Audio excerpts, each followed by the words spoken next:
Hello दोस्तों, आज बात करेंगे कि अगर आपकी सैलरी जो आ रही है इस साल, तो कितने परसेंट आपको अगली साल और इंक्रीज करनी चाहिए, या फिर अगर आपका कोई बिजनेस है तो आपका जो भी प्रॉफिट इस साल हो रहा है तो वो अगली साल कितना ज्यादा प्रॉफिट होना चाहिए, जिससे कि जो चीज महंगी हो जाती है एक साल के बाद आप उनको अच्छे से परचेज कर पाए और अपनी सेविंग भी बेहतर तरीके से कर पाए, जो आपके फ्यूचर में जाके काम आने वाली है।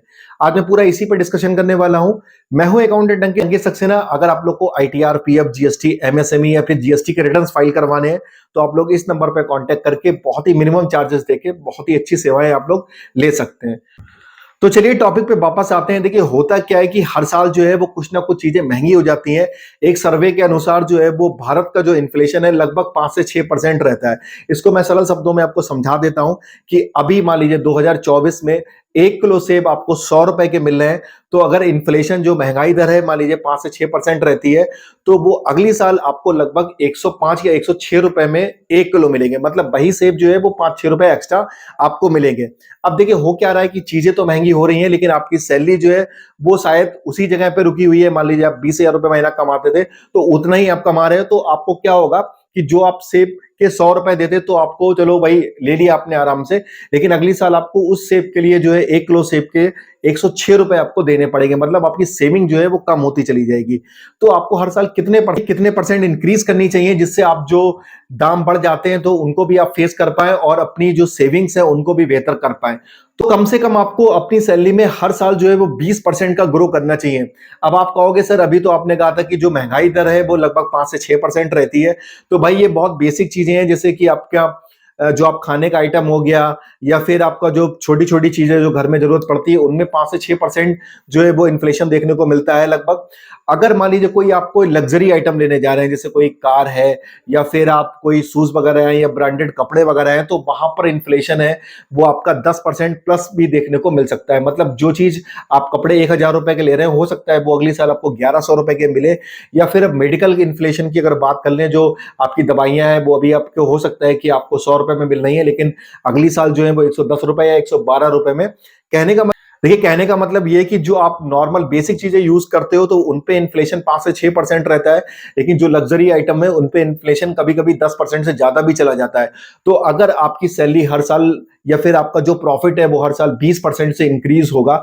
मान लीजिए, मान लेते हैं कि आपकी सैलरी जो है वो इस समय 20,000 है और वो 20% का इंक्रीमेंट अगर अगले साल उसमें हो जाता है, तो आपको सैलरी 24,000 रुपए मिलेगी। जिससे आप क्या करोगे, आप जो लग्जरी आइटम है, क्योंकि आपको एक दो लग्जरी आइटम खरीदने ही होते हैं, वो बहुत नीड हो जाते हैं, जैसे कि आपको फोन चेंज करना है या फिर अपना कोई गाड़ी जो है परचेज करनी है आपको, या टू व्हीलर परचेज करनी है, तो इसमें क्या होगा, इन्फ्लेशन थोड़ा ज्यादा देखने को मिलता है, जिससे आप आराम से परचेज कर पाओगे अगर अपनी सैलरी में कम से कम 20% इंक्रीमेंट आपका हो रहा है।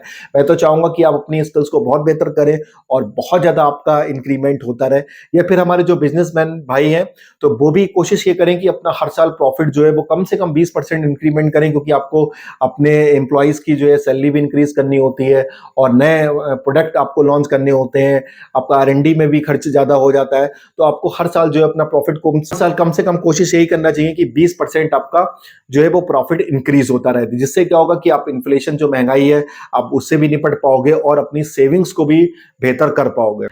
अब देखिए, काफी लोग के मन में ये क्वेश्चन आ रहा होगा कि सर आपने कहा है कि चलो ठीक है 20% जो है वो सैलरी या फिर हमारा प्रॉफिट जो है वो इंक्रीज हो जाना चाहिए, लेकिन अगर हम लोग अपने बॉस से या फिर जहां पे काम करते हैं मालिक से बोलेंगे कि मेरा 20% सैलरी इंक्रीज कर दो, तो वो तो कह देगा भाई कल से मत आना।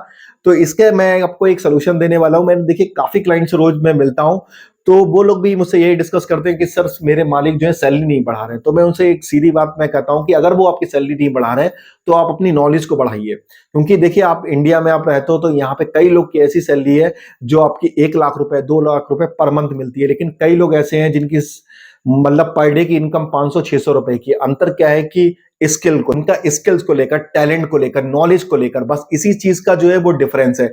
अगर आपके बॉस या आपके मालिक जो है आपकी सैलरी नहीं बढ़ा रहे हैं तो आप खुद पे अपना काम करना शुरू करिए। अगर मान लीजिए आप देखिए, अगर आप टीचर हैं तो आप कोशिश करिए ज्यादा से ज्यादा बुक्स और अच्छे से पढ़िए, अपने जो स्टूडेंट्स हैं उनको बेहतर तरीके से और समझाइए, जिससे आपकी ज्यादा डिमांड होगी, और ज्यादा डिमांड होगी तो नॉर्मली बात है कि आपकी जो इनकम है वो ज्यादा से ज्यादा हो जाएगी। आपको खुद पे काम करना है, आपको ज्यादा मतलब मालिक पे फोर्स नहीं करना है कि नहीं मेरी सैलरी बढ़ाओ। मैं काफी लोगों से मैं सुनता हूं कि सर मुझे 5 साल हो गए लेकिन मेरे मालिक जो है वो सैलरी नहीं बढ़ा रहे हैं। रीजन क्या है? मालिक को पता है कि हाँ भाई ये व्यक्ति जो है वो इतना ही काम कर सकता है तो इसके लिए इतनी ही सैलरी बहुत है, या फिर अगर इसको हम हटा देंगे तो इसकी जगह जो है वो दूसरा व्यक्ति इतने रुपए में आ जाएगा, तो आपकी कोई वैल्यू होगी नहीं। तो इसलिए क्या होगा कि आपकी जो सैलरी है वो उतनी रहेगी, या फिर आपका जो प्रॉफिट है, मान लीजिए कहीं आपकी शॉप है तो आप क्या कर रहे हो कि एक बेसिक आइटम्स जो है वो बेच रहे हो, कुछ ऑफर नहीं निकाल रहे हो, या फिर अपनी दुकान का प्रचार नहीं कर रहे हो, या फिर कोई ऑनलाइन जो है आप जा सकते हो ऑनलाइन माल बेच सकते हो लेकिन आप नहीं बेच रहे हो, तो क्या है कि एक लिमिटेड आपके पास जो है कस्टमर्स रहेंगे,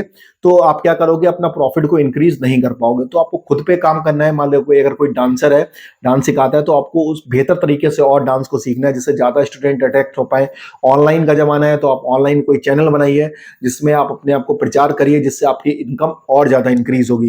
देखिए फिर क्या होगा, देखिए आपको अपने मालिक से कहना भी नहीं पड़ेगा और वो खुद कह देगा कि भाई तेरी जो है वो 20% जो है वो सैलरी मैं इंक्रीज कर देता हूं, क्योंकि भाई तुम्हारे जाने से मुझे खुद नुकसान होगा। तो ऐसा कर करके क्या है कि आप आप अच्छी सैलरी पर पहुंच सकते हैं और एक अच्छा प्रॉफिट बुक कर सकते हैं। तभी कहीं जाके आप इन्फ्लेशन से आप लड़ पाएंगे और अच्छी सेविंग कर पाएंगे। क्योंकि मैंने काफी लोग को देखा है कि अरे सर ये चीज बहुत महंगी हो गई है, तो वो बात ठीक है। देखिए चीजें तो महंगी होती हैं, उसके कई कारण हो जाते हैं। कभी देखिए मानसून हमारे देश में जो है वो नहीं आ पाता टाइमली, या फिर ज्यादा कहीं बाढ़ आ गई तो फसल खराब हो गई, और किसी चीज की शॉर्टेज बहुत हो गई है मान लीजिए, तो उसके दाम बढ़ जाते हैं। तो महंगाई बढ़ना जो है वो कई कारण होते हैं, कभी कुछ टाइम के लिए बढ़ती है, कभी लॉन्ग टाइम के लिए बढ़ जाती है। वो उस पर आपका पूरी तरीके से तो कंट्रोल नहीं है, लेकिन आप अपनी स्किल्स को बढ़ाकर जो है वो ज्यादा से ज्यादा पैसा कमा सकते हो, अपनी सेविंग्स को बढ़ा सकते हो और महंगाई से निपट सकते हो। मुझे उम्मीद है इस वीडियो के बाद अपनी स्किल्स पे आप काम करना शुरू करेंगे, और जो भी आपकी इनकम है आप उसको नोट कर लीजिए कि मुझे अगली साल जो है वो 20% से ज्यादा इसको इंक्रीज करना है, तब कहीं जाके आप अच्छी सी सेविंग्स कर पाएंगे।